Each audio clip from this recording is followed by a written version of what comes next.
yan? Kala mo fried chicken?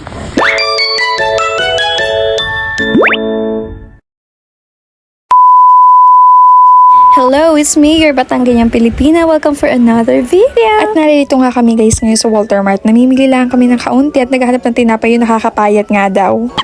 Yung pampapayat ng tinapay. Unang kagat. Ay, unang kagat. Payat agad. Hindi natin, day one.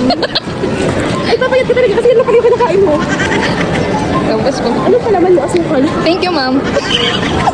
Ay, ito kasi walang sugar. Wala daw sugar. Meron na, ha? Wala. Ay, naanak, 60 minutes lang, dito. Kuripot ka pala. Kuripot ka pala. Hindi yun dahil sa halaga. Yun ay nasa. Kung ikaw ang binigyan ko, anak mo bibigyan ng papasko. Isang bagay. Walang pera. Ah, ulit pera. Alam niyo naman yun ang kaya never yung nakatanggap ko. Huwag ano, huwag kang bumili ng ganyan. Pera mo na lang. At na-appreciate ko sila magulang sa pera. Oo, ikaw lang. Pera. Magulang nakaka-appreciate ng pera. At ayan nga guys, kami magbabayad na dito sa counter. Nagkakasya nakausuan. At ayan nga ang kanyang napamili at akin lang ay yung tinapay na ibigla. Kaya napabili, wala lang gastos dito, gastos dyan. O, di ba yaman? Wala yung bag.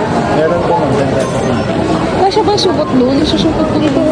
So, walang available na malaking supot, kaya binitbit na lang natin siya. Tumingin na lang tayo sa store ng supot. At after nga makapagbayad, ay pasaan ka pa? Adi kay uuwi na nga at may bitbit pa. Ay baka kung saan pa mapunta ring bitbit mong aray. Ay tara na't uuwi na nga ni. Ha?